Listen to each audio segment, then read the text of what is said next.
The 2018 Masters is in the books, and here to break it all down for us is our PGA teaching bro, Virgil Herring. Virg, good to see you, man. It's been a while. Been too long. Great to be back, man. Needs some sunshine. Oh, well, yeah, it's not exactly golf weather. All right, let's start with Patrick Reed, a guy who's not exactly Mr. Popularity on tour, but we all know that this tournament is all about pressure. This guy had three of the world's best breathing down his neck all afternoon long, and he was able to hold it together to win the Masters. Talk about his performance today. Well, it was really outstanding. You know, he certainly putted better than he's ever putted in his life.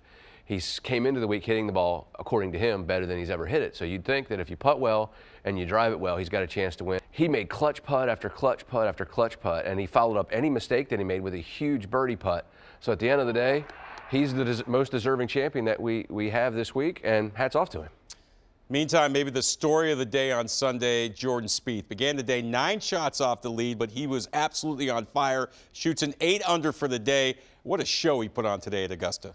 Well, he's so clutch, you know, and that thing is you never have to take him out of your mind because he will always show up at the big moments. It was fantastic to watch. You know, all the kids love Jordan Spieth. He's a great role model. He came a couple of shots short, but it was really fun to watch through most of the day. Rickie Fowler. We've been waiting for him to break through and win a major, Verge. It's going to happen someday. I feel it, but shot a 5 under today. Most years, that would have been good enough to win. The birdie on the last hole was fantastic, and that forced Patrick Reed to make par, which was all you could ever ask out of a guy. He really played well all week long. I think he's going to probably miss a couple of those 3 putts on Friday late in the day, really costing. And I'm required by law to ask about Tiger Woods. Pretty representative weekend for him, and a nice round today with a 69. What does this weekend's performance, you think, do for him going forward? Can he win a major this year? Yes, I believe that he can win a major. I've been on record multiple times saying that the answer is no, he cannot. Yeah. But it just goes to show how injured he really was and how much pain he was in. I think what we saw this week, a guy who was rusty in big tournament play, made some uncharacteristic Tiger Woods mistakes. But I'm buying the stock right now. I believe that Tiger will win at least one more. He's our golf guru, Virgil Herring, PGA teaching professional. Great to have you here as always, my friend. Thank you very much. Hi, I'm Virgil Herring, Director of Golf here at the Ainsworth Golf Center. It's been a long, cold winter, and the first thing that goes after a big break is our short game. So today we're going to talk about the fundamentals of chipping. So the first key to chip is we want to make sure that we choose a club that has bounce. What is bounce? Bounce is the bottom of the golf club that allows the golf club to hit the ground so that the leading edge does not touch. We want to feel like the bottom of the club hits the turf, and that's what allows the club to skid through the grass, give us clean contact, and get the ball into the air and then rolling toward the hole like a putt. So there are some simple fundamentals to the chip shot that are required. The first one is that is so super critical is that the spine needs to tilt forward, and we do this from the top. Many people feel like they get forward by tilting their hips forward, but that's no good. So we tilt forward with the spine, then we bend over. So now the ball is in the center of our stance. And now the most important thing in the motion is that our hips and our shoulders turn back and through together. Very important because that's what allows the club to swing. So when we get set up, we are forward with the spine, the ball's in the center, the hips and shoulders turn back and through together. If you follow those simple fundamentals, you know what that means. It'll be your hand out and their wallet out. I'm Virgil Herring, Director of Golf here at the Ainsworth Golf Center. Stay with us next week for another tip to improve your game. Hi, I'm Virgil Herring. I'm the Director of Golf at the Ainsworth Golf School, and I'm here at the Outdoor Center, which is the Harpeth Valley Golf Center, and we're going to work on something that's really important to most of you, which is hitting the ball crisply off the turf. Most people are trying to get their hands forward to pinch the ball off the turf. But we actually can't focus on getting our arms forward. Our arms get forward because of the body's rotation. The body's rotation is the actual fundamental of the golf swing. So what does that mean? In the backswing, we are trying to take our lead shoulder and coil it over our back leg. But the back leg is a brace. It doesn't shift, and it certainly doesn't push us forward. It's just a brace that the upper body coils into. A key visual is your lead shoulder over your trail knee. That is a full backswing turn. But the downswing is where the magic happens, and this is what I want to focus on. I want you to imagine that you have headlights coming out of your sternum and your belt buckle. The best players in the world are rotating so that the headlights are shining 30 to 45 degrees ahead of the golf ball. And that is how the hands get forward. Most people believe that you try to keep your lights on the ball for impact. That causes the scoop, which causes the fat in the skull shot that nobody likes. So we're gonna coil in the backswing, and we're gonna flash our headlights ahead of the golf ball to pull our hands in the proper position. I'm Virgil Herring, Director of Golf at Ensworth. Stay with us next week for another tip to improve your game. Hi, I'm Virgil Herring, the Director of Golf at the Ensworth School, and we're here at our outdoor facilities, the Harpeth Valley Golf Center, and we're going to work on the 3 fundamentals to get you 20 more yards off the tee. The 3 fundamentals of driving the golf ball far and straight are this. The #1 error in all of golf is a poor pivot. What's the poor pivot? We talk about it many times. The ability to coil the upper body into a brace back leg. Very important. But now when we're talking about the driver, we have a couple of things that are important. We want to sense that our head stays back behind the ball, and we tuck the trail elbow inside. This gets the golf club in the proper position for us to hit the 3rd fundamental, which is to hit up on the golf ball, which gives us optimum launch and low spin, which makes the golf ball fly further and straighter to get you those 20 extra yards you want. So here we go. As we get set up, it's important to remember that the ball position for the driver is off the front heel to the front big toe. Another critical setup feature is that the spine is tilted back so that the spine is pointed at the back of the golf ball. Remember that fundamental 1 is that full coil where the back leg braces the upper body's turn so that the front shoulder is over the back knee. This is the first fundamental of the golf swing and to drive the golf ball far and straight. Follow those 3 simple fundamentals and you're going to pick up 20 yards. You know what that means? It'll be your hand out and their wallet out. I'm Virgil Herring, Director of Golf at the Ensworth School. Stay with us next week for another tip to improve your game. Volunteers has become a true believer in the up-tempo offense. You got to respect coaches that have the flexibility to change what they're doing philosophically. He's not a guy that typically has run the no-huddle up-tempo type offense, but this year has come. Hi, I'm Virgil Herring, the Director of Golf at the Ensworth School, and here we are at Harpeth Valley Golf Center, our outdoor home. The most important piece to putting when it comes to scoring for the average player is to avoid 3-putting, and the biggest key to that is distance control. And what makes it difficult is many times we're playing different golf courses with different speeds of greens and different grasses.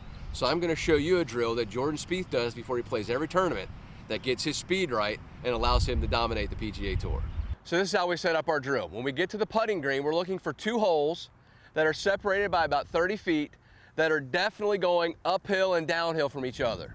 Then we take 3 tees and we break the length up in thirds. We take 2 clubs, 1 club behind each hole, 2 feet past. So now that's our guardrails. Our goal is to hit 3 putts from each ladder, each part of the ladder, put 3 putts this way, and as soon as I'm successful getting it to the hole or in and not past the stick, go back up the hill, do that 3 times, and then I advance up the ladder. And by the time I complete the ladder, I own the speed of this golf course's putting greens. That helps us eliminate our 3 putts, and that's a great thing for your score. So just remember, if you use this drill, it's going to help you eliminate your 3 putts. And you know what that means? That means it's going to be your hand out and their wallet out. I'm Virgil Herring, PGA Teach Professional. See you next week for another tip to improve your game. Hi, I'm Virgil Herring, Director of Golf at the Ensworth School, and here we are at our outdoor home, the Harpeth Valley Golf Center. Today we're going to talk about chipping, and the easiest way for me to get you to understand the technique is to step into my time machine. I want you to imagine you're standing inside of a clock. When you're hitting a short game shot, what we want to do is we feel like our head is 12 o'clock and our feet are 6 o'clock.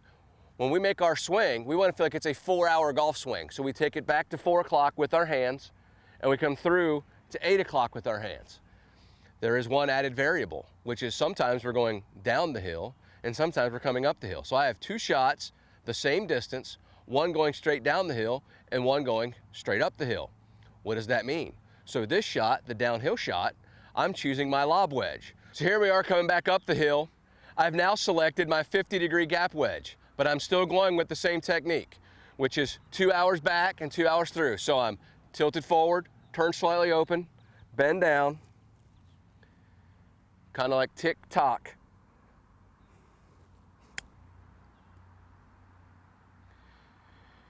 Step into my time machine. If you can remember the 4-hour golf shot, your short game's gonna get better. And you know what that means? That means it's your hand out and their wallet out. I'm Virgil Herring, Director of Golf at the Ensworth School. I'll see you next week for another tip to improve your game. Hi, I'm Virgil Herring, Director of Golf at the Ensworth School, and here we are on the first tee of our outdoor home, the Harpeth Valley Golf Center. Many people choose the heroic efforts of trying to fly every shot at the flag or trying to hit their driver as far as they possibly can. I'm going to show you some tips that help you manage your game to lower your score. So the first thing I want to do is I'm going to take my Bushnell rangefinder. I'm going to find out how far I am. So I find out, bang, I'm 140 yards from the hole, but it's more than just that.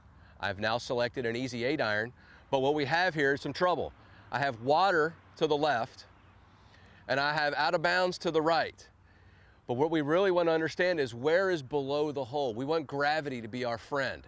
So gravity allows us to, if we miss the green, to chip up the hill, which is a lot easier than chipping down the hill. So this hole slopes this way. So my shot, I'm going to aim slightly left of the flag so that if it's great, I have a great shot. But if I don't hit a good one, it leaves me below the hole and an easier up and down. So here we go. And now I'm going to follow my fundamentals that we've already covered this year. Right on line. That lands just to the left side of the hole. I'm putting uphill for a great chance at birdie. My course management allows me to have my hand out and their wallet out. I'm Virgil Herring, Director of Golf at the Ensworth School. Stay with us next week for another tip to improve your game. Hi, I'm Virgil Herring, the Director of Golf at the Ensworth School. And here we are at our outdoor facility, Harpeth Valley Golf Center. If there is one place that can really help you with your score, it's on the putting green. And today I've worked on a perfect situation for us to work on our putting precisely to lower your scores. The first thing we need is the chalk line. The chalk line is to line up a putt so that it helps us work on our aim. Once we have the aim set up, so this particular putt is going to break slightly to the right. So I have the chalk line set up just on the inside of the left edge of the hole and bring it back about 4 feet. So now I can set the putter face square and get my eyes on the line. But here's where it gets really important. What I've done is I've taken 6 tees and I've set it up so that I've created a little barricade or a little roadway for the putter to swing through. So now I have a line for my putter face to sit square to, a line for my eyes to line up with, and a path for my putter to stroke through. Now, from here, I had to have a perfect practice situation. So I set my putter face square to the target, get my eyes on line, and now trust myself. You follow those tips. Work on your putting perfectly. Get your chalk line, get some tees set for a barricade. We're gonna pour those 4-footers in over and over again. And you know what that means? That means it's gonna be your hand out and their wallet out. I'm Virgil Herring, Director of Golf at the Ensworth School. Stay with us next week for another tip to improve your game. Hi, I'm Virgil Herring, Director of Golf at the Ensworth School. Here we are at our outdoor facility, Harpeth Valley Golf Center. Many people struggle with the slice. As a matter of fact, the only reason why there's a job for a golf teacher is because of the slice. Today we're going to work on a drill to help you eliminate the slice and turn you into that drawer of the golf ball that you've always dreamed to be. When you're slicing a golf ball, your swing starts over the foam and cutting across it, and that's what makes the ball slice. So what's really important to understand is what does the body do to make it get under this? So when we get to the top of the backswing and we get that full pivot that we've already talked about, and we got the nice 90-degree shoulder turn, in the downswing, the lead arm flexes, almost like you're flexing the muscle, your forearm muscle, and that shallows the shaft and allows it to drop to the inside. People who struggle with the slice flex the left and it goes out this way. So when you get up here, you're trying to take your lead arm and flex it on the way down. That gets the golf club to the inside and allows you to compress the golf ball with a great draw. If you remember to show them your guns and work it under the foam, you're going to kill that slice and you're going to kill that draw 20 yards longer than you were with your slice. And you know what that's going to mean? You're going to impress your friends and it'll be your hand out and their wallet out. I'm Virgil Herring, Director of Golf at the Ensworth School. I'll see you next week for another tip to improve your game.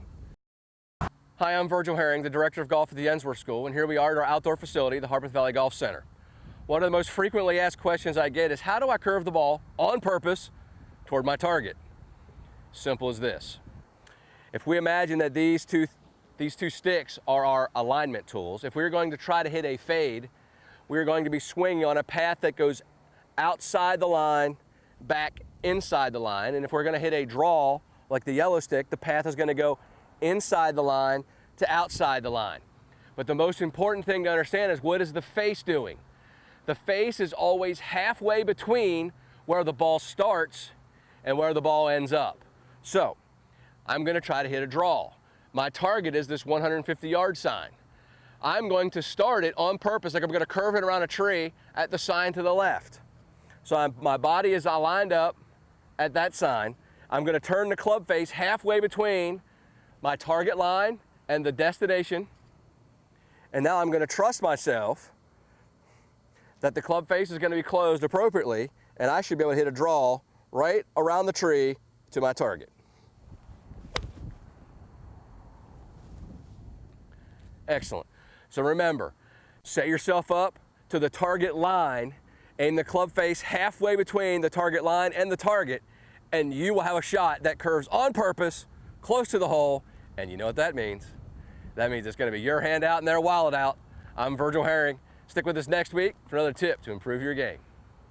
Hi, I'm Virgil Herring, Director of Golf at the Ensworth School, and here we are at our outdoor facility, the Harpeth Valley Golf Center. The bunker's a scary place for a lot of people, but if we understand how this club is supposed to work, it's a very easy shot. Let's discuss it. The first thing we need to have is either our lob wedge or our sand wedge, and the reason for that is the club has a lot of bounce. What is bounce, Virgil? The bounce is the bottom end of the golf club that hangs below the leading edge, so when the club interacts with the turf or the sand, the bounce hits the ground, not the leading edge, and allows the club to skid through. If the leading edge catches, you just throw a ton of sand out and the club usually sticks in the sand and the ball goes nowhere. So, understanding that, we will open the face to expose the bounce further down. But if we're going to use something to help us, we're going to use the club face. We're going to imagine that the club face is a mirror. So at address, the club face will be open enough that you'd be able to see yourself in the mirror. When we make our backswing, we're going to take it back to the point where the face is so open that you see yourself in the mirror here as well.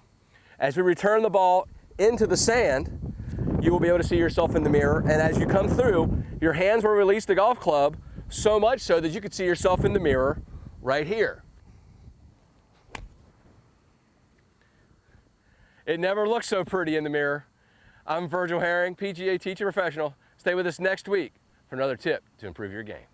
Hi, I'm Virgil Herring, Director of Golf at the Ensworth School. And here we are at our outdoor facility, the Harpeth Valley Golf Center. A thunderstorm's getting ready to blow in and the wind's picking up. And that leads us to one of the most common problems that I see people struggle with. How much to account for in the wind? Well, there's an important equation, and it's different than most people think. When we're playing downwind, for every mile per hour that we're playing in the wind, we gain a yard. So if the wind is blowing 20 downwind, you get 20 extra yards. But here's the tricky one. When you're playing into the wind, it's 1.5 yards per mile per hour. So if you're playing into a 20 mile per hour wind, you're losing 30 yards, which is obviously more than you're gaining. So this is really important when you're choosing clubs to take into consideration the wind. So if I shoot my rangefinder says that flag is 167 yards. I'm downwind. That means I need to take 20 off of that, so 147. So I take my 147 club, properly adjust for the wind, and because it's straight downwind, I just have to aim right at the target and swing to the finish. So just remember, when you're playing in the wind, know how hard it's blowing. You get 1 for 1 on the way down, but 1.5 on the way in. I'm Virgil Herring, PGA teacher professional. Stay with us next week for another tip to improve your game. Hi, I'm Virgil Herring, the Director of Golf at the Ensworth School, and we're here at our outdoor home, Harpeth Valley Golf Center. The downswing is one of the hardest things to understand because it's a place where everything starts to go from moving slow to moving very fast. We've always heard about the lower body needs to lead, but how do we do that? Well, a great tool on the driving range is the bucket that we get when we get our balls. If you stick the bucket between your legs at address and you make your backswing, the first thing that should happen is you should drop the bucket. So what we're going to do is we're going to place this bucket between the legs. And as we get addressed, after we make our full swing, we're going to try to drop the bucket before we hit the golf ball, just like this.